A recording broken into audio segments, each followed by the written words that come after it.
It's your love, love, love, love. It's your love, love, love, love. It's your love. Y hoy escuchamos la palabra de Dios impresionante, transformadora, como dijimos, y el pastor habló acerca del pueblo de Israel. Y yo hoy también tenía pensado hablar del pueblo de Israel y las 3 generaciones que la Biblia nos habla. Y yo le puse el título hoy, los 3 niveles, que en realidad son las 3 generaciones que pasaron desde que estaban en Egipto por 400 años de esclavos, y podemos ver la primera generación, Israel en Egipto, la segunda generación, Israel en el desierto, y la tercera generación, Israel en la tierra prometida, en Canaán. Le podríamos decir así: Israel como esclavo, Israel como sobrevivientes, Israel, el Israel del propósito de Dios, que conquistó las promesas de Dios. Son 3 generaciones.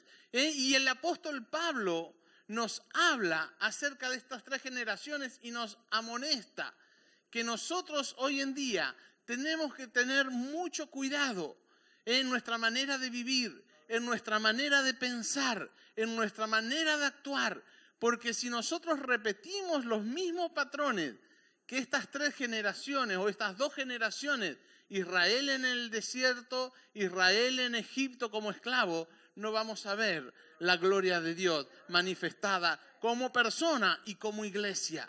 Por eso es tan necesario conocer el propósito de la iglesia aquí en la tierra. La iglesia aquí no está para perder, la iglesia no está para vivir en derrota. Dios, usted no lo creó para que usted viva de pérdida en pérdida, sino que Dios lo creó para que usted viva de gloria en gloria y de victoria en victoria.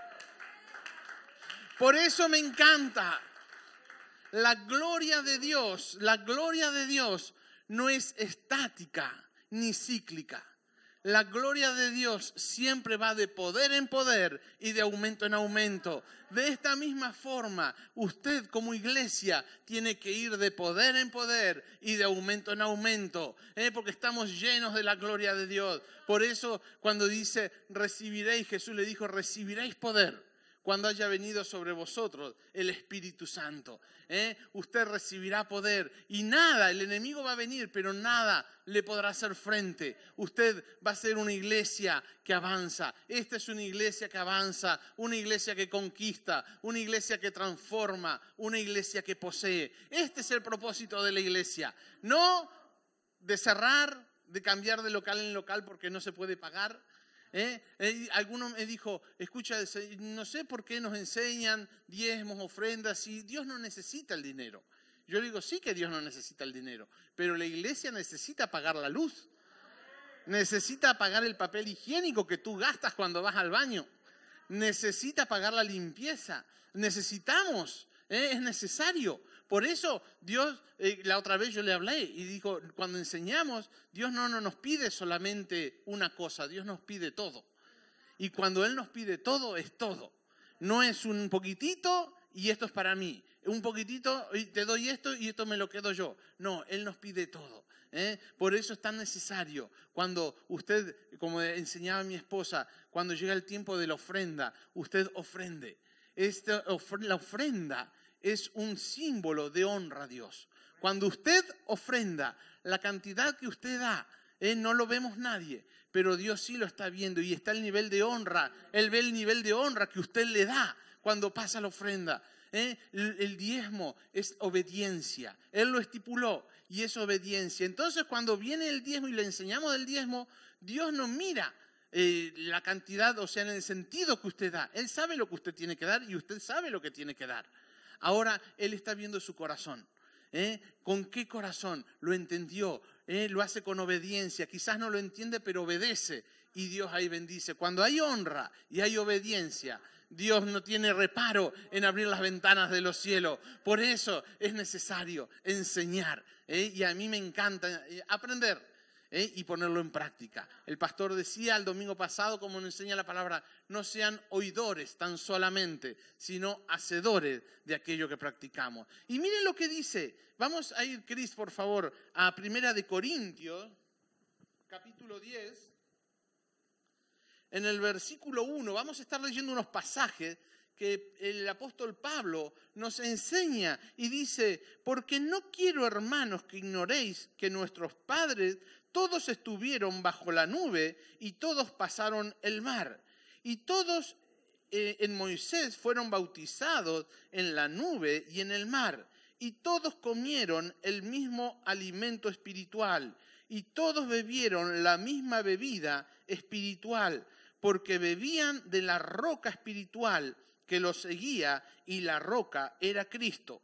Pero de los demás de ellos no se agradó Dios, por lo cual quedaron postrados en el desierto. Mas estas cosas sucedieron como ejemplo. Hoy vamos a tomar a Israel como ejemplo para nosotros, para que no codiciemos cosas malas como ellos codiciaron, ni seáis idólatras como alguno de ellos, según está escrito: se sentó el pueblo a comer y a beber, y se levantó a jugar. Ni forniquemos como algunos de ellos fornicaron, y cayeron en un día 23,000.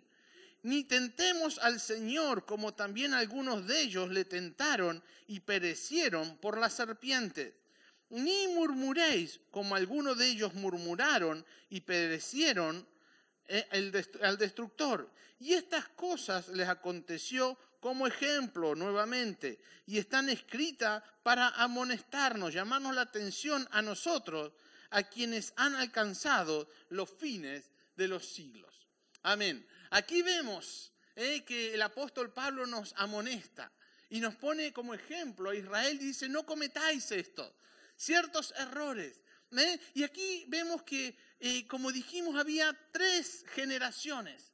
La generación de Egipto como esclavo, la generación del desierto como sobrevivientes o supervivientes, sobrevivientes, y la tercera generación, que es la generación del propósito.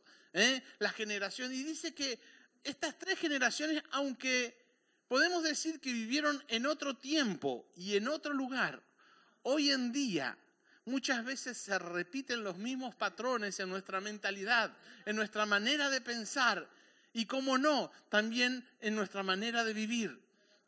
Vivieron y sabemos que 400 años fueron esclavos. Y cuando uno nace en esclavitud, crece en esclavitud, vive en esclavitud, se vuelve normal esta manera de vivir. Cuando ellos, una generación que nació 400 años, nacieron en esclavitud, vivieron en esclavitud, crecieron en esclavitud. Para ellos no había nada más distinto, otra manera de vivir, que ser esclavo, que servirle al faraón, que servirle a Egipto. Entonces estaban conformes. Incluso, fíjese que cuando usted lee la historia, dice que cuando Dios lo liberó, y vamos a ver esto, dice que ellos cayeron en criticar de nuevo. Y decían: uy, los ajos y las cebollas que nos comíamos en Egipto, cuando lo tenían todo con Dios.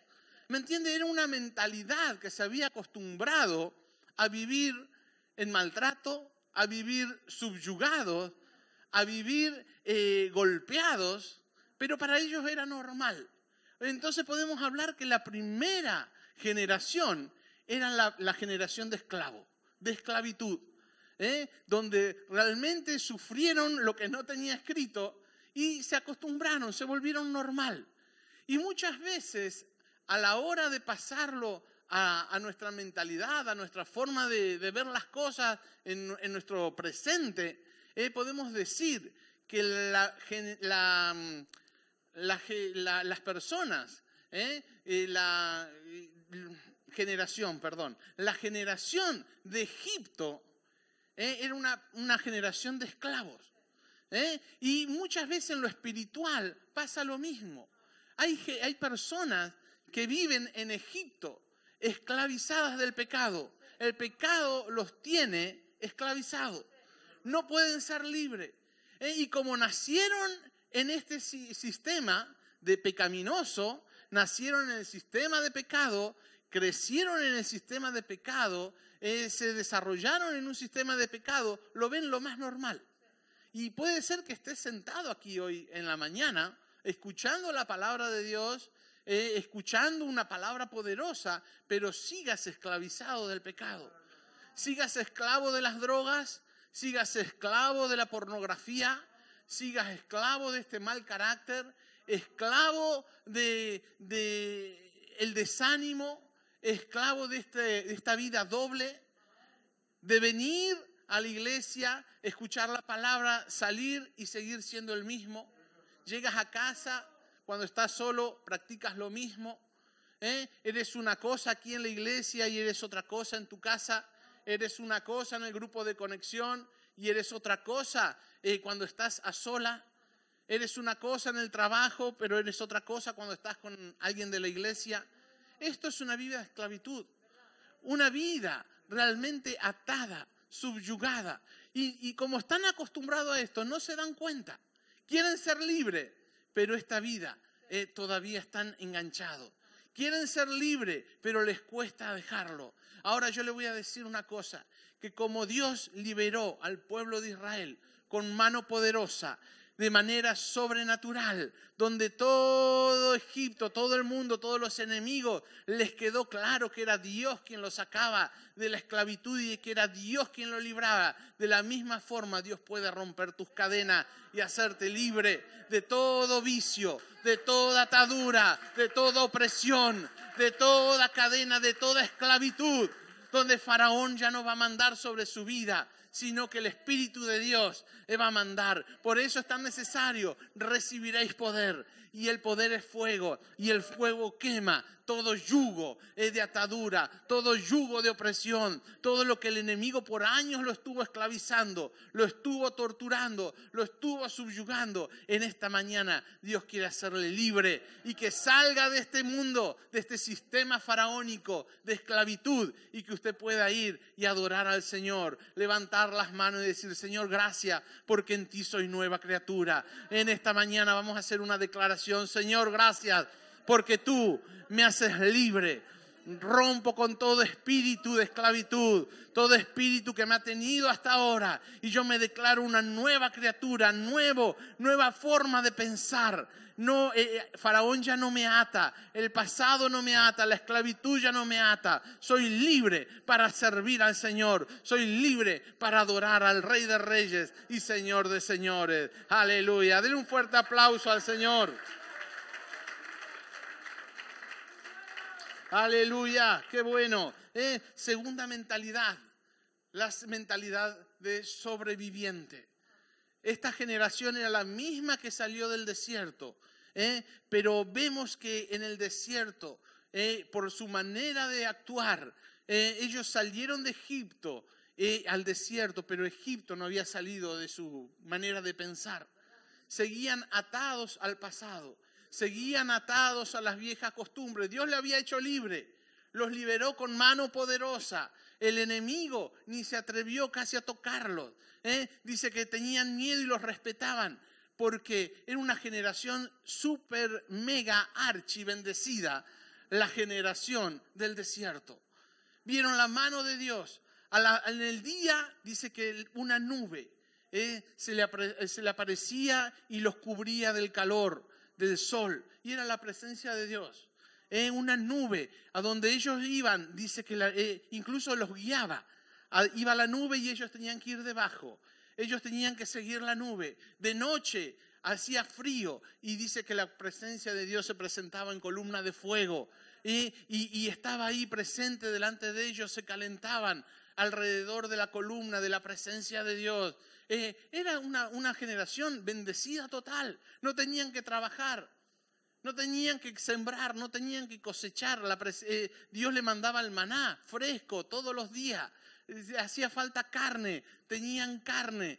Le hacía falta agua, dice que una roca, allí a donde iban ellos, esta roca la llevaban, y cuando tenían sed iban y bebían de la roca fresca.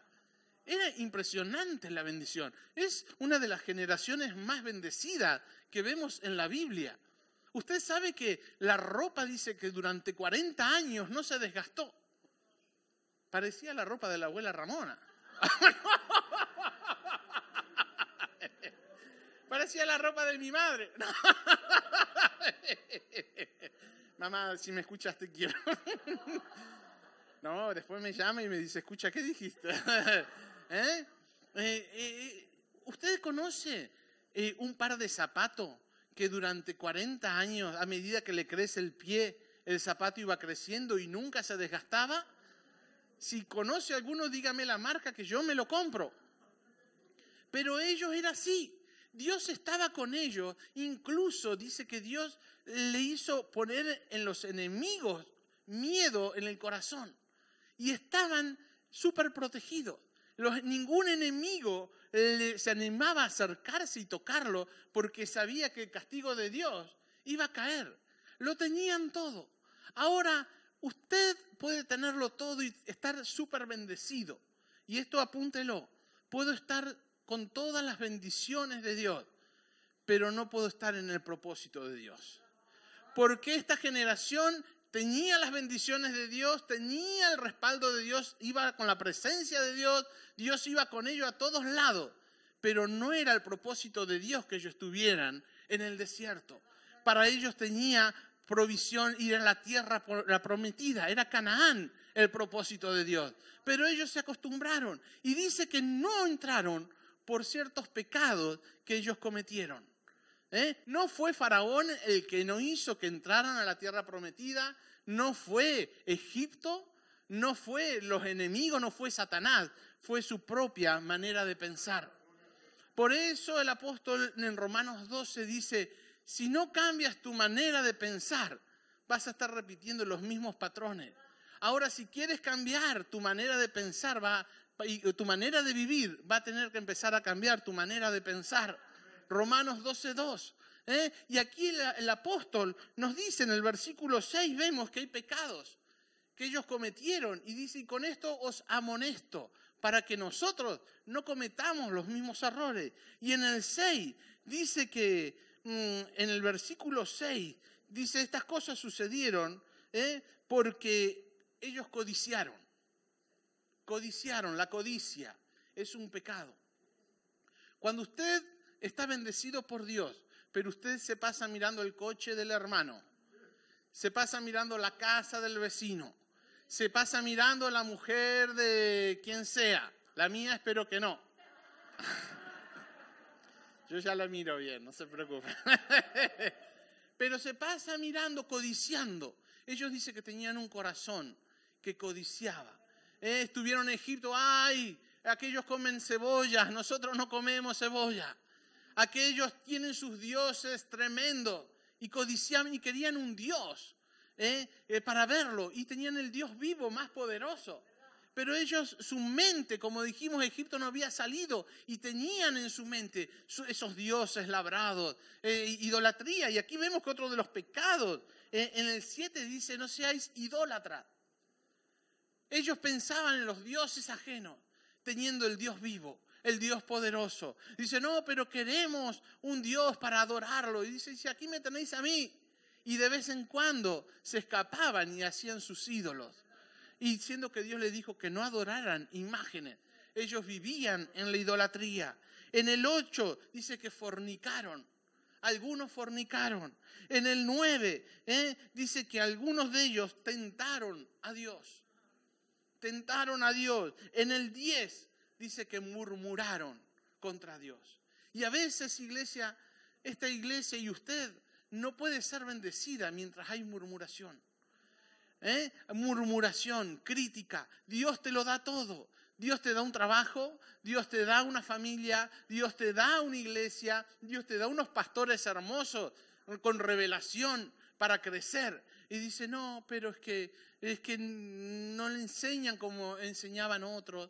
Y que estoy acostumbrado a escuchar a mi pastor, que era todo llanto y llorábamos juntos y nos abrazábamos y me pasaba tiempo discipulando. ¿Y has crecido en el discipulado? No, sigo igual. ¿Para qué sirvió? ¿Para qué sirvió? No, es que en esta iglesia no hay amor. Me voy. ¿Y a dónde vas a ir? ¿A dónde? ¿Y qué es amor para ti? ¿Qué es amor? Defíneme, ¿qué es amor?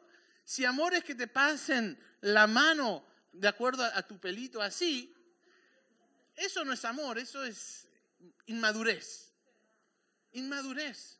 Porque a mis hijos yo le doy lo que ellos quieren. Ay, papá, bueno, sí. Y le digo, no, eso no se hace, está muy mal, amén. Le digo en catalán, para que me respeten. Y le digo, papá malo. Entonces, ¿y es amor? No. ¿A usted conoce alguno malo que es bueno? Yo conozco a muchos malos buenos. Yo soy un malo bueno. Los papás, ¿cuántos malos buenos hay aquí? Que los niños le dicen, tú eres malo, pero somos buenos porque queremos enseñarle. Entonces somos malos buenos. Yo le digo, mira, el papá es malo, pero es bueno. Y te pego porque te quiero, le digo. No. No. No. Dios dice que Dios al que ama, disciplina. Ahora, muchas veces nosotros tenemos la disciplina como fuimos enseñados de castigo, pero la disciplina es de enseñanza. En la Biblia, en el original, cuando habla de disciplina, algunos dicen, no, disciplina, castigo, vara, pegar, no, dice que al que ama, Dios castiga, Dios disciplina. En la traducción pusieron castiga, porque se ve que le habían castigado al que lo tradujo. Le habían dado duro. Pero Dios dice que al que ama, disciplina, enseña. Un jugador de fútbol para jugar en las grandes ligas necesita que le enseñen disciplina. Es ser disciplinado una de las cosas. Y esto va en función, ligado a la manera de pensar. Si un jugador viene a la hora que quiere, se va, no se presenta en el entrenamiento, come todo el día jamón, pata negra o lo que sea, bocatas de bacon, Coca-Cola, patatas fritas, se va a poner como... Y después, bueno, mi mujer dice, papá, dice, pero después va a querer correr 100 metros y no va a dar. ¿Me entiende? Pero ahora el que está disciplinado, que tiene un horario, que tiene una dieta, tiene una comida, tiene un horario de entrenamiento y practica, está para jugar a las grandes ligas. Y Dios quiere que usted juegue en las grandes ligas y que usted meta gol olímpico, de penalti, de todos los lados, al infierno. Y que usted pueda celebrar la iglesia poderosa con la cual Dios dejó aquí en la tierra. La iglesia está para brillar, no está para vivir en oscuridad. La iglesia está para hacer luz, no para vivir en tinieblas. La iglesia está para ir de gloria en gloria, de triunfo en triunfo, no de pérdida en pérdida. Por eso Dios lo escogió a usted, para que viva de gloria en gloria, de victoria en victoria. Y aleluya, denle un fuerte aplauso al Señor.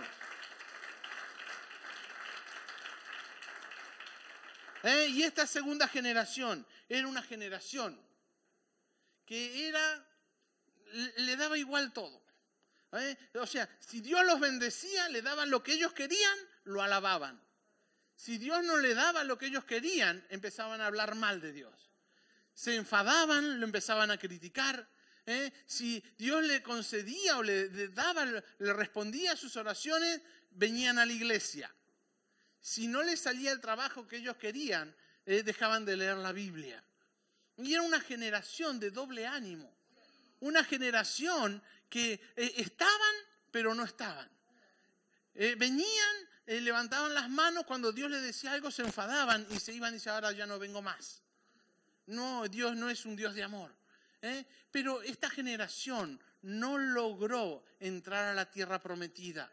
Como dijimos, no es porque Faraón lo impidió, no porque el enemigo lo impidió, su manera de pensar. Dice que no cambiaron la manera de pensar. Entonces Dios dijo, esta generación no va a entrar. Fíjese que ni Moisés entró.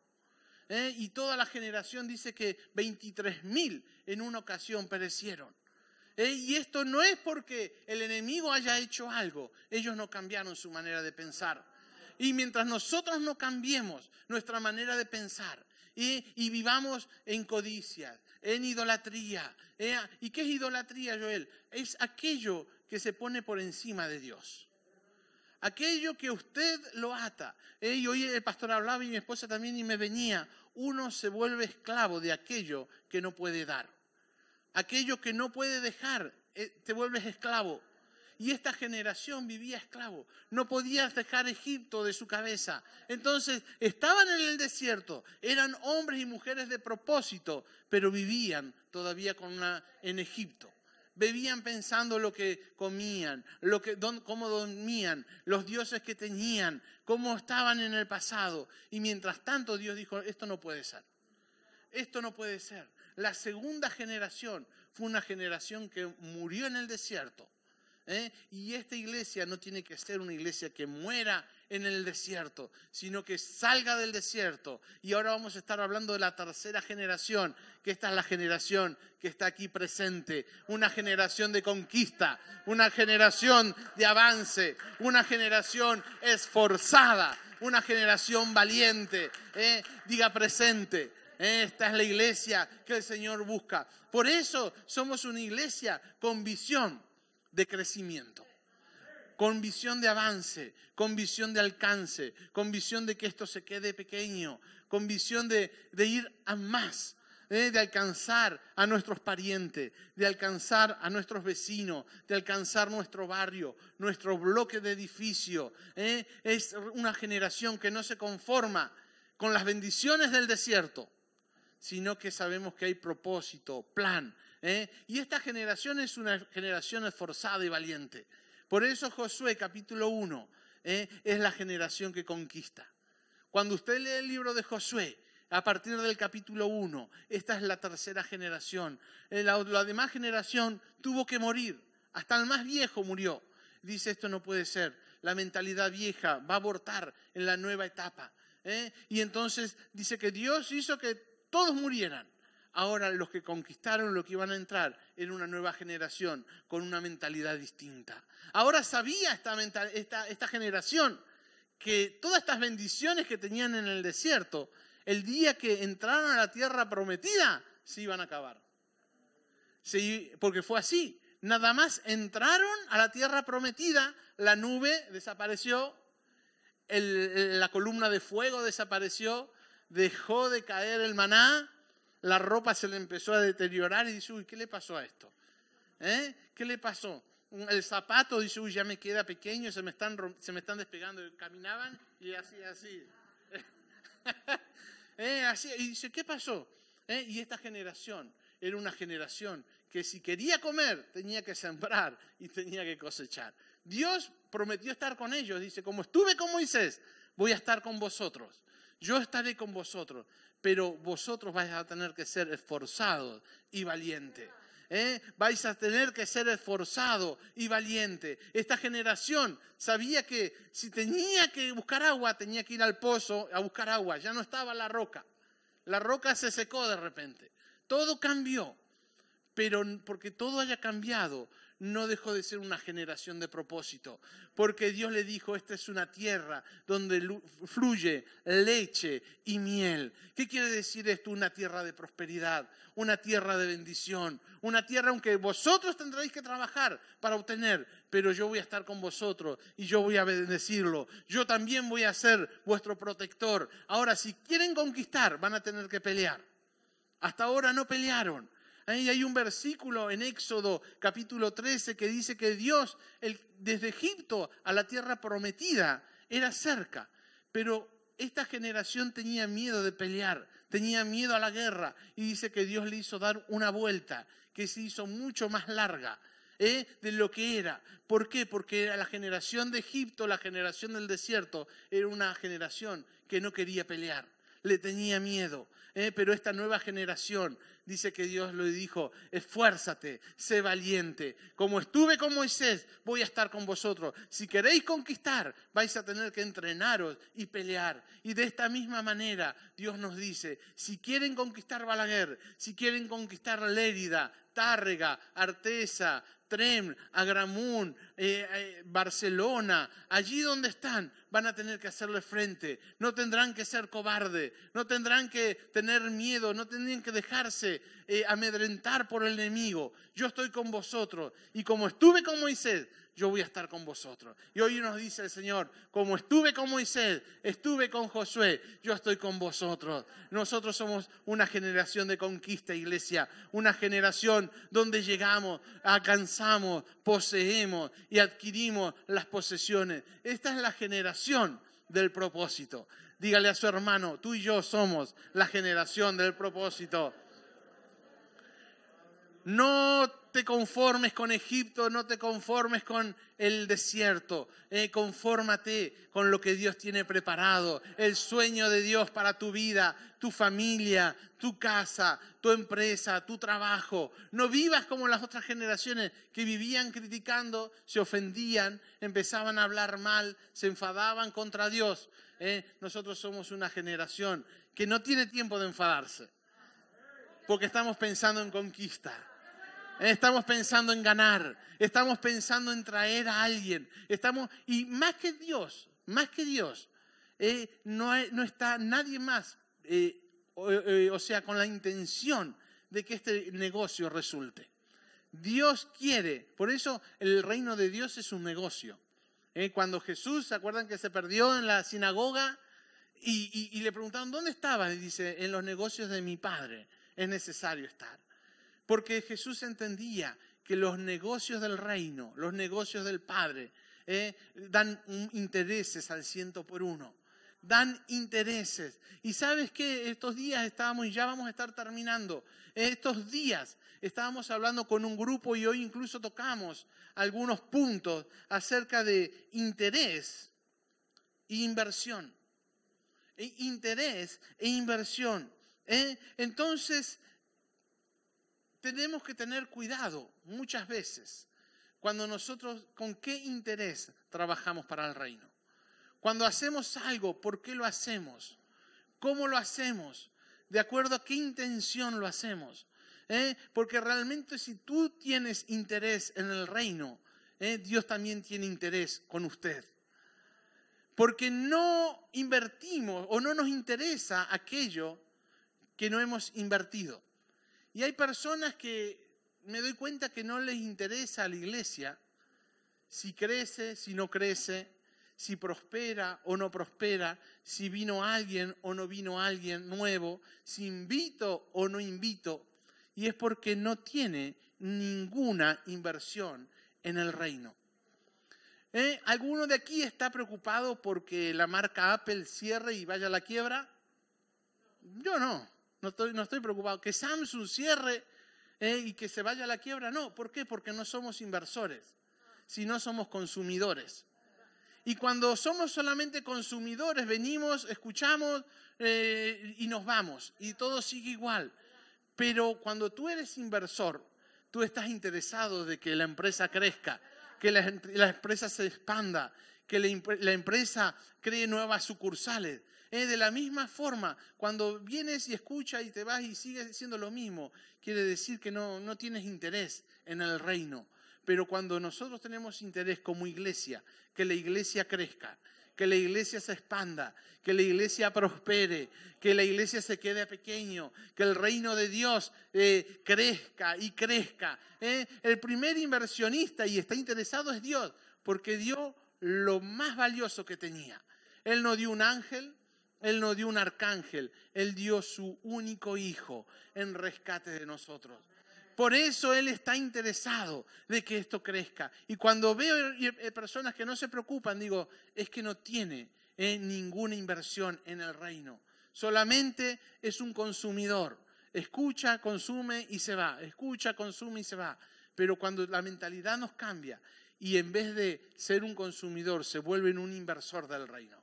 Usted trae gente nueva, usted ofrenda, usted diezma, usted invita, usted busca que este lugar se quede pequeño. Y cuando usted se enfoque en esto, la iglesia de propósito se va a hacer real en usted. Las promesas de Dios se van a cumplir. Y como dijo la palabra y como el pastor enseñó, no va a hacer falta que usted ande detrás de las añadiduras. Ya las añadiduras lo van a alcanzar a usted. Y usted va a ver la bendición de Dios. Pero con una mentalidad de desierto, de Egipto, no vamos a conquistar nada. Así que juntos vamos a hacer una declaración. Mientras el grupo de alabanza va pasando y toca una alabanza y ya terminamos.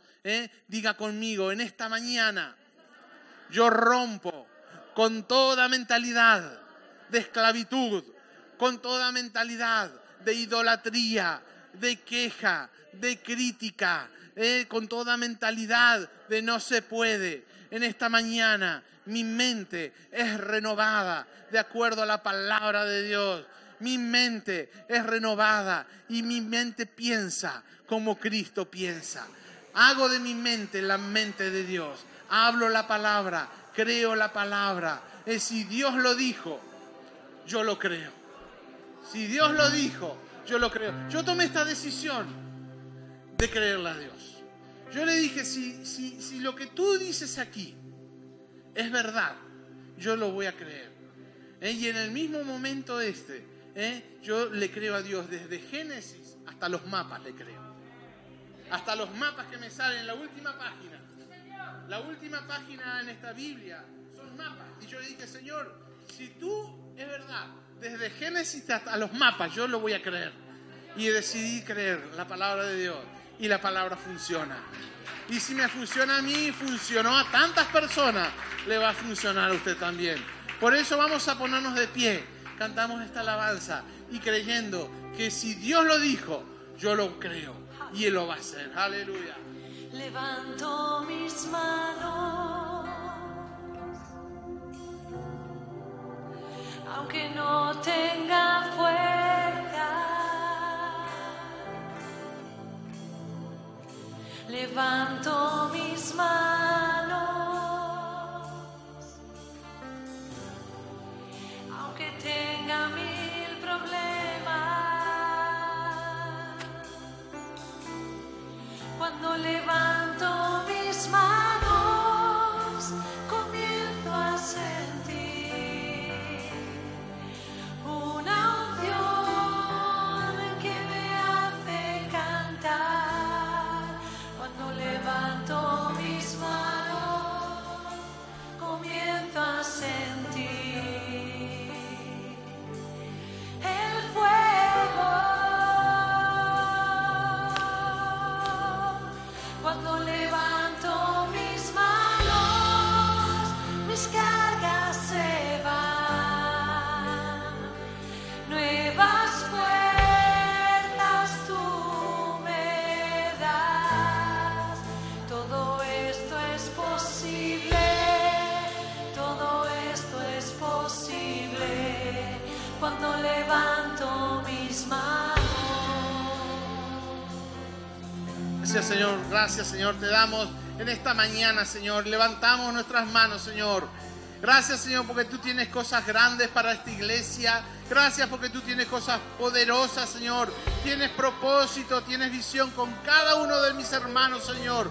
Bendecimos cada familia aquí representada en esta mañana. Bendecimos cada trabajo, cada empresario, cada hermano, cada trabajador, Señor.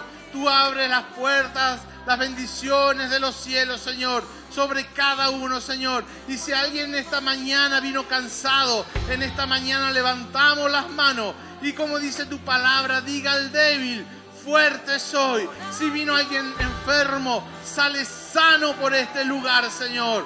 Sale con nueva fuerza, sale restaurado, sale bendecido, sale con una mente, Señor, de acuerdo a tu palabra. Una mente, Señor, de fuera el fracaso, una mente donde echamos fuera el fracaso, fuera la pérdida, Señor. Y nos agarramos a la victoria, nos agarramos al poder, nos agarramos, Señor, a tus promesas que son fieles y verdaderas, Señor. En el nombre de Jesús declaramos una semana de bendición donde milagros y señales van a estar ocurriendo y lo vamos a estar contando en esta semana. Y muchas vidas van a poder ser impactadas por el poder, Señor. Gracias, Dios. En el nombre de Jesús. Amén. Amén. Mis manos comienzo a sentir una unción que me hace cantar.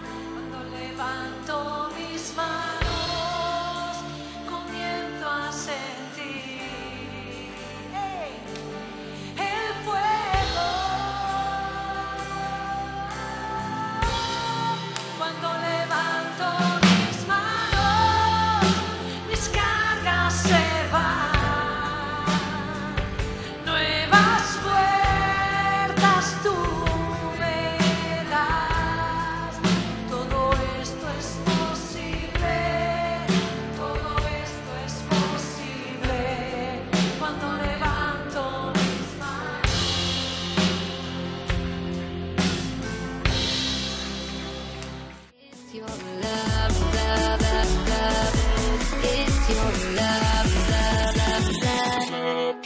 It's your love.